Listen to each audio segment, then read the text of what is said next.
Welcome to another episode of The Brand Called You, a podcast and podcast show that brings you leadership lessons, knowledge, experience, and wisdom from hundreds of successful individuals from around the world. I am your host, Ashutosh Garg, and today I'm privileged to welcome a friend, a YPO member, and a top coach from the Philippines, Mr. Ahal Besorai. Ahal, welcome to the show. Thank you so much for having me, Ashutosh. Really a great pleasure. Thank you. Ahal is the founder of Ahal Coaching, and he works with top performers. So Ahal, today let's talk coaching. You are a firm believer that at the highest levels of performance, even a small shift in perspective enables people to achieve goals which previously seemed impossible. Help me understand this belief with some examples or anecdotes. Right. So, if you look scientifically, you would find that there is probably 0.1% of difference between the DNA structure between individuals. Yet you see enormous difference in performance between, let's say, someone like Steve Jobs, Elon Musk, Bill Gates, and the like, and, less. For me, as someone who really researched this area and work with this type of people, it's really the extra thing that they have. And, as a coach, this is basically what you try to affect in people. So I'll give you an example. So I was working with this guy, obviously we don't mention names, he wants to become a billionaire and he's on the way to become a billionaire and he will be a billionaire. And his ethos when he came to me in life is we need to crush everyone. So from childhood, his approach to doing business, we need to crush the competition, crush everybody and be first. And this got him, let's say, to 200 million. Now he wants to go from 200 million to 1 billion. And, he feels stuck and he doesn't understand why. What worked for him, he tries again. And then through talking to him, not through me giving him advice, not through some insight that I impose on him, but through discussing it with him and, having the insight.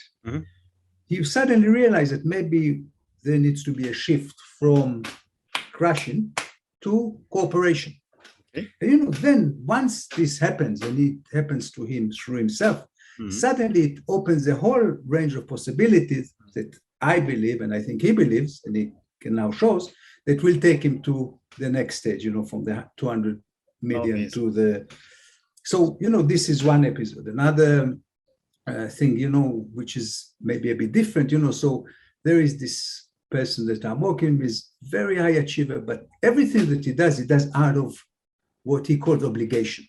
He feels he's obliged to do this, he's obliged to play with, even with the children. So this is like an obligation. I need to do it 2 hours a day, and then I feel I've done it. And, and then through discussion, suddenly he thinks I can approach this same activity, but from a place of privilege.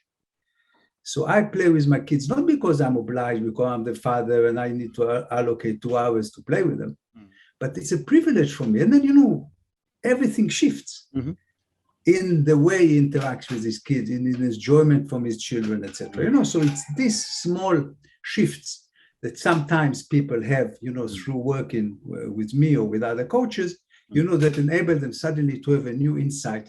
And out of this new insight, new actions, and out of these new actions, new results that they can achieve in their life. And this is the beauty of coaching. Fascinating. So what made you become a coach?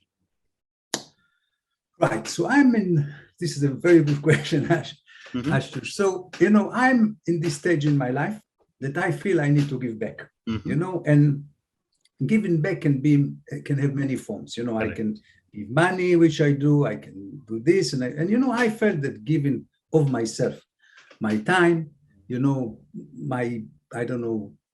myself back is what gives me fulfillment, satisfaction. And I don't need people to come and tell me, oh, Ahal, you changed our lives. This is not what it's about. It's just for me to see it in the eyes of the person that I'm working with. And that's for me is enough. And, so now I'm on a quest of giving back and on a quest, that I want to do things that really keep me as an individual happy and content and not to do things because other people think I should do them or because society thinks I should do them, etc. And you know, for me, this is the, if you like, the road to happiness, ultimately. Wonderful. So, you know, I was thinking when I was growing up in the corporate world, I'm talking of the early 80s. 5 years ago. 5 years ago, absolutely. But, you know, when I was growing up, coaching or mentoring was done either by a family elder or by a senior boss who decided to take a liking for you. What has changed in the last so many years that now coaching is something that people are willing to pay for? So two things here. You know, first I want to distinguish between mentoring and coaching. Okay, there is a distinction. What I think you describe is more mentoring than coaching. You know, so I take you, you are my protege, I like you, you are clever, you are the elder in the family, you are the successor, a parent, and I want to build you up. And this is, I show you what to do. It's not me through discussion. You see yourself what needs to be done, what shifts needs to be done in your case, but you know, I guide you to where I, as your mentor, want you to be together with you to achieve your goals, etc. Coaching is more of a relationship and a partnership between two people. One is the coach and through discussion, there are certain realizations that the coachee or the client get to achieve. And I think what people now realize, they realize that there are so many instances in which you don't get to the level of performance. If we talk about the corporate world, you don't get to the level of performance that you can get to because you are stuck, because you still think that what you do with your children is an obligation and not a privilege, because you still think you need to crush the competition and not cooperate. You see? And it's like, you know, like Netflix, you know, when blockbusters come to Netflix and says, when Netflix come to blockbusters and says, you know, let's do some rental online, etc. Blockbuster couldn't see it because sometimes you cannot see things from within yourself. And the coach basically puts a mirror to you and says, Ashtush, look at this. Is this you? Is this what you want to be? Does this serve you? And then you look and you say, you know what? Maybe not. And then, okay, what can be changed? What can shift? And you know, you answer the question, not me. You see, and this is why, you know, it enables people to really perform in a better way and in a more from a core, you know, from their core, not from external influences. And then the performance is by far stronger, by far with more conviction, etc. Interesting. So my next question to you is, who should look for a coach? For me, everybody, okay? Because I know, because I've done a lot of coaching myself in this process, and I think it helps you just become a better human being, just become even a better father, a better partner, a better leader. You know, here, obviously, we talk about it in the context of being a leader, being a performer, taking companies to the next level, etc. But you know, there are other aspects in life, you know, that coaching can help with. So for me, everyone, and in particular, people who want to do something which at the moment they think is impossible. You know, so Nokia, for instance, if when they were stuck with this phone with the SMS, had the coach tell them, look, you know, the next thing is iPhone. You understand? But they cannot see it from themselves. They cannot understand that iPhone, you know, they are so full of themselves, they are so, and you know, and then the small shift to see something different, which you cannot see yourself, or Fujifilm, you know, when the SLR cameras came, you know, you cannot see it from yourself because you are so caught up in what you do and how you do it, and you have been so successful in what you've done, so you cannot see it, even if it's under your nose. And therefore, you know, and this small shift of scenes, maybe there is something else around the corner that we should look at, be ready for.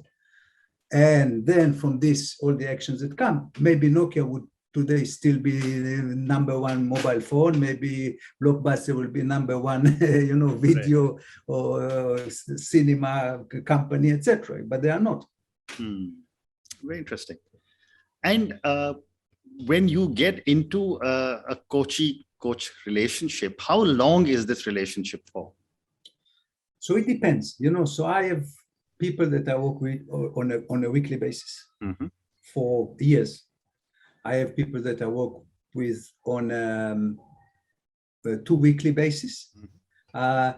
Normally, what I recommend, is between 6 to 8 1-hour sessions. Okay. Every fortnight. Because normally this is what gets you to the new realization and set you on a path to where you want to the next level into which you want to get, or into this impossible task that you so yearned to achieve, but didn't have maybe the tools to do so. And then, after that, maybe, you can do one every quarter, one every month, just to catch up. And then, also you can phase out of the relationship and just, continue on your own. And then in a blue moon, you can pick up the call and says, Ahal, look, I'm again in this situation. Can we have another, something like this? But there are no rules. It depends of where you are, what you want, etc. Fair enough. And, you work with a lot of high performers. What do you look for before you accept a coachee? That's a good question. So I would not work with anyone. Okay, so really for me, it's not for the money. I really want to help. Sure. Ultimately, and I think it's someone who I can feel genuinely that I can make an impact in their life. So if someone comes to me, like this, you see how I'm sitting, and say yes, no. There's no openness, to even look in the mirror. Yeah. Then obviously I cannot help them, and they will just be wasting the time with me. I will charge the money or whatever, and then at the end of the day, we'll still sit like this. Although sometimes, even if someone comes like this, it's okay if I can see that there is a possibility, because I love people like this, because the impact that you make on them is so much greater, because they come so conditioned. And then, small change, suddenly they just will sit like this. And then suddenly, so many possibilities will come, so I love it. But, I just need to see willingness on their part, to engage to a certain degree. Very interesting. And the converse of the question, how does a coachee decide that I have a good coach? Okay, so there are here several things, because I know, if you cannot measure it, you cannot value it, right? So if it's in the corporate context, let's say you work with the CEO, etc., what can be done is, to have a discussion with the stakeholders, employees, board, direct reports, etc. See how they score the person now, and then how they score him, let's say, after 6 sessions. And then you can gauge whether there is some sort of transformation, suddenly a bit more empathy, better, decisiveness in decision making, or whatever they want to achieve. So this is more easy. If it's an individual, you don't need to measure. The person will tell you, you feel it. It's like you had some sort of a tumor or something, and you removed it, and suddenly it's such a relief. You had a weight, let's say, on your back, and I take it off, and then suddenly it's such a relief, and the person will feel it, the surrounding will feel it, his wife, if he has one, or his partner would feel it. It's a very holistic sort of thing. So here it's obvious, even in the corporate environment, it's obvious, but I know some corporates want to measure and want to be able to know what is the impact. So you can do it with an individual. To go and interview his wife and children, it's not really, I don't think, appropriate. Very interesting. So one more question, and this relates to the people who are inheriting the world from all of us who messed it up, the millennials and the Gen Zs. Yes. And they have an amazing outlook to life, and they're really, they're an amazing group of young people.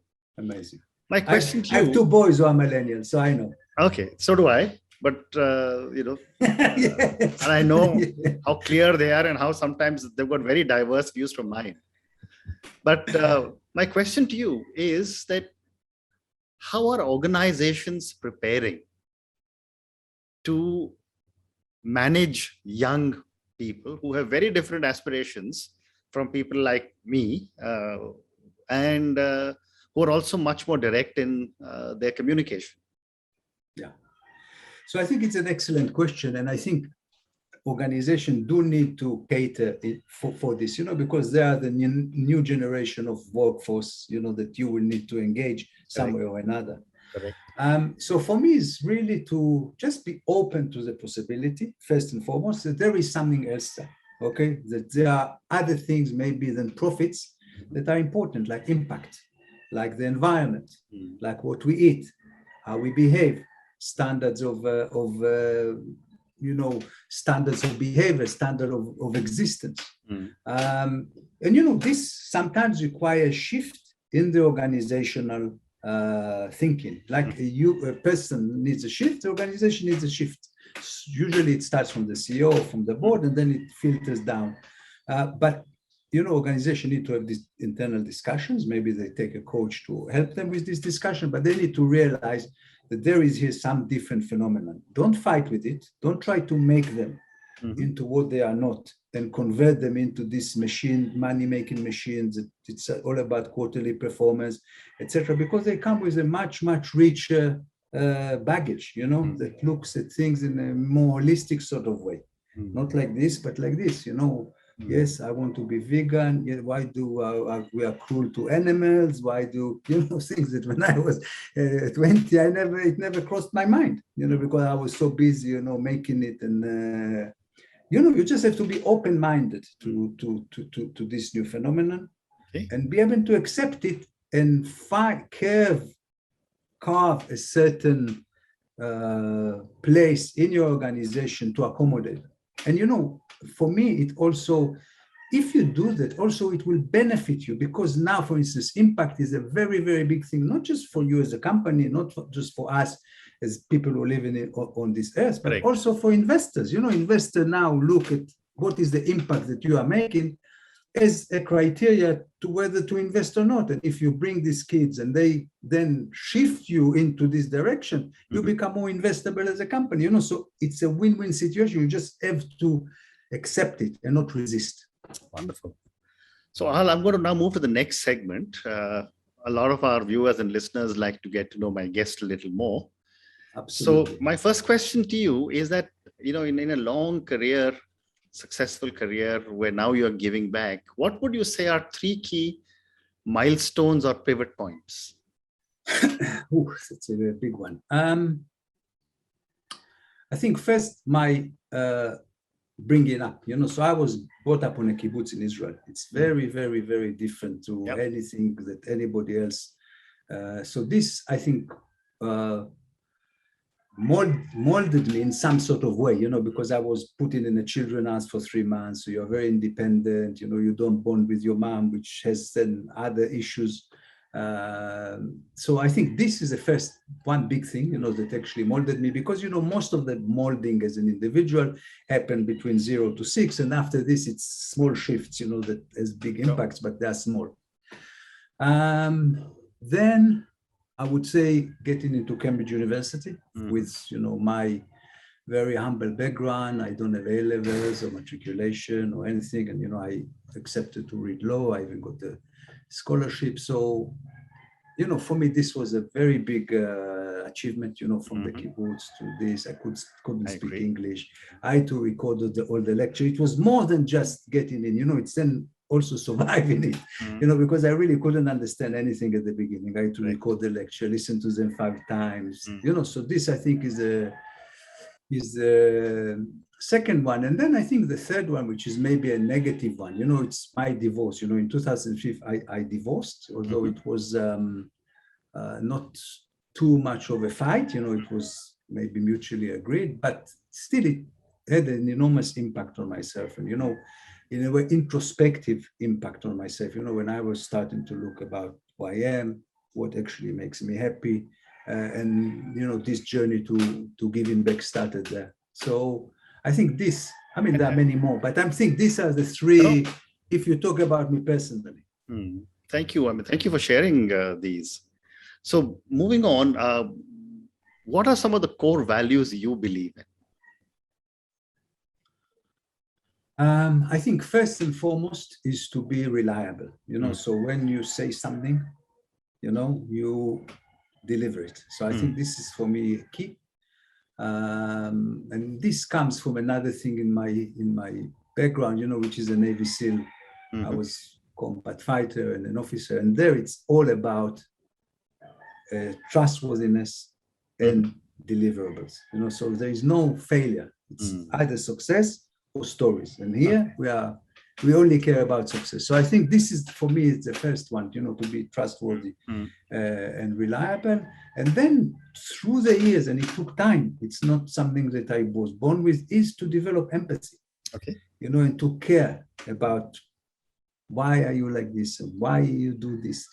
And it's care in a way mixed with curiosity. I'm genuinely curious. Why do this one is like this, and this one is doing this, and this one is doing this? And I think this is what maybe enabled me to coach and make a difference in people's life. Is this curiosity that I genuinely interested in this. So I think it's this. It's first, it's reliability, and really, if you say something, you do it. Second is empathy, to friends, to family, to your best other, and yeah. Okay. So I have time for two more questions. Okay, please. My next question is on failure, and I've often said that parents in Asia don't teach children it's okay to fail. You're always told go come first in class, go to the head of the line, etc. And yet we fail, we learn. So my question to you, Ahal, is what have been your learnings from your mistakes? So first, I think you can never be fully successful if you don't fail. Okay, so I tell my children, go first, fail. Don't be successful. Go fail 1, 2, 3 times. Only then you'll be in a position to be successful. So fail. To get this failure out of the system first. So I think this is the first thing. And I think it's the key to failure is that you need to fail graciously. You see, so you fail, but when you fail, it's not the end of the world. You see, the problem with the Asian or what you just described is that because failure is such a stigma, it's such a negative thing, and it's unavoidable. There is no single person in the world that has never failed. And then when you fail, as let's say an Asian boy or a girl, it's the end of the world. And you hide it and you don't talk about it because what my father was thinking. And then the consequences of a small failure, which it's insignificant in your chart to where you want to get, becomes such an enormous thing that you can, or very difficult to recover from. So, you need to fail graciously. You have to understand that failure is part of success. And I would wish that parents would also see it in such a way. And yes, you need to push your kid to be good at school. And yes, you need to, but also teach them that failure is part of being the best. Very well said. And my last question to Ahal, then this is for the many, many young people who will listen to our conversation. What would your advice be to a young individual starting off on her or his journey in the corporate world? Take a deep breath. Put your shoulders down. First, relax. You are entering into a long journey. Life is many days. It's not just from here to there. Take it in this sort of thing. I use the glass lift analogy. So when you're on the ground floor and you look around, everything looks so significant and so threatening. Go to the 20th floor and look down, and then suddenly everything looks insignificant. So just have this capability to not take everything that happens like it's the end of the world. Be willing to understand that you will fail, that you will disappoint, and just accept it as on the same par, equanimity, use equanimity to failure as you do to success. And just be true to your core values. I think this is also very, very important. If you believe in something, be true to it, and if the corporation does something that is not in your core values, my advice, try to stick to your core values, because they are with you for the rest of your life. When you are 80, they are still with you. Maybe this corporation that you work when you were 20 is not in existence anymore. So I think this, and just be resilient, be the wonderful person that you are, and bring it to whatever you do. Very interesting. Ahal, on that note of taking a deep breath and looking at the life ahead, not panicking, thank you again for being with me, for sharing so much of your wonderful knowledge, and for talking to me so much about coaching. Thank you again, and good luck. Thank you so much. I really, really am so grateful for you to invite me. Thank you so much. Thank you. Thank you for listening to the Brand Called You videocast and podcast, a platform that brings you knowledge, experience, and wisdom of hundreds of successful individuals from around the world. Do visit our website www.tbcy.in to watch and listen to the stories of many more individuals. You can also follow us on YouTube, Facebook, Instagram, and Twitter.